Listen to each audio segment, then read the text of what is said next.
बंगाल में भी गांव-गांव में लोग बोल रहे हैं कि सेंट्रल फोर्स चाहिए, नहीं तो चुनाव ठीक से नहीं हो पाएगा, ना वोट डाल पाएंगे, ना काउंटिंग हो पाएगा। पश्चिम बंगाल में केंद्रीय बलों की तैनाती को लेकर राजनीतिक बयानबाजी तेज हो गई है। इसी मुद्दे पर राज्य बीजेपी के नेता दिलीप घोष ने बड़ा बयान देते हुए कहा कि राज्य में एसआईआर की प्रक्रिया ऐसे समय पर कराई गई जब कई इलाकों में तनाव और हिंसा की स्थिति बनी हुई थी। उन्होंने साफ शब्दों में कहा कि पश्चिम बंगाल जैसे संवेदनशील राज्य में चुनाव कराना आसान काम नहीं है और केंद्रीय बलों के बिना निष्पक्ष और शांतिपूर्ण चुनाव संभव नहीं हो सकता।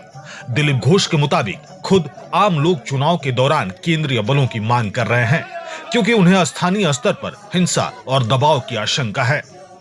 बीजेपी नेता ने कहा कि चुनाव केवल प्रशासनिक प्रक्रिया नहीं है, बल्कि यह लोगों के लोकतांत्रिक अधिकारों से जुड़ा मामला है। ऐसे में यदि सुरक्षा व्यवस्था मजबूत नहीं होगी तो मतदाता स्वतंत्र रूप से अपने मताधिकार का प्रयोग नहीं कर पाएंगे।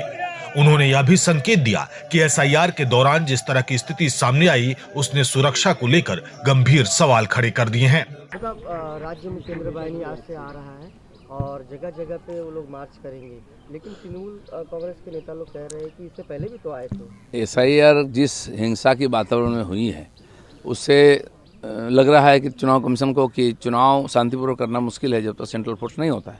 बंगाल में भी गांव-गांव में लोग बोल रहे हैं कि सेंट्रल फोर्स चाहिए, नहीं तो चुनाव ठीक से नहीं हो पाएगा, ना वोट डाल पाएंगे, ना काउंटिंग हो पाएगा। तो इसीलिए चुनाव का वातावरण बनते ही यहाँ सेंट्रल फोर्स को बुलाया जाता है। वही चल रहा है। खाली सेंट्रल फोर्स आने से नहीं होगा, कड़ाई से और पूरा कार्रवाई करनी चाहिए और सेंट्रल फोर्स का मूवमेंट भी सेंट्रल चुनाव कमीशन की तरफ से होना चाहिए। नहीं तो फिर वही होगा, बैठे रहेंगे लोग, या तो फिर वही चलेगा, पुलिस के हाथ से सब होगा, उद्देश्य पूरा नहीं होगा। परिवर्तन यात्रा का अनुमति सरकार नहीं दे रही है, इसके पहले भी ऐसे हुआ है, लेकिन कोर्ट से जो अनुमति मिली है उसी आधार पर होगा और परिवर्तन का वातावरण बनने का सबका ये है प्रतीक्षा है। मुझे लगता है इसमें ही वातावरण बन जाएगा चुनाव का।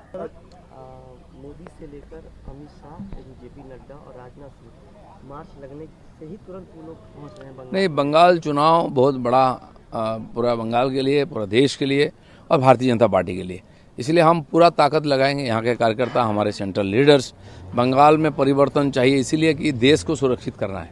बंगाल की सीमा असुरक्षित है।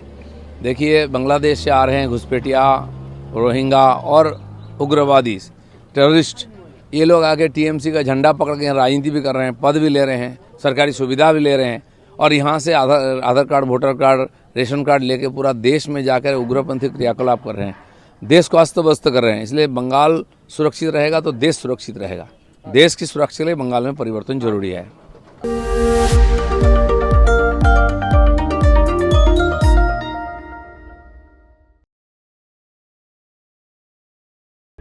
प्रभातखबर.com, विश्वास वही, रफ्तार नहीं।